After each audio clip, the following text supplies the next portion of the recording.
Imbis na mamigay ng libreng bigas ng ayuda, abay nagawa pang magbenta ng 20 pesos na kilo ng bigas sa mga biktima ng lindol. Heto't basahin natin. 20 pesos rice for earthquake affected areas. Agriculture Secretary Francisco Chu Laurel Jr. announced Wednesday that the government is activating its 20 pesos per kilogram rice initiative in earthquake-affected areas, including Cebu, Masbate, and Eastern Samar for 1 month. As of the moment, we are food secure. We have enough supplies.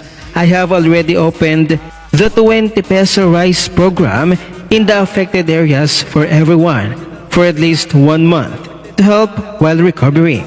Ayon pa sa mga netizens ay tila baliktad ang utak ni Marcos Jr. kung kailan nagkaroon ng sakuna sa kakabebentahan ng bigas. Hindi ba dapat ito ay libre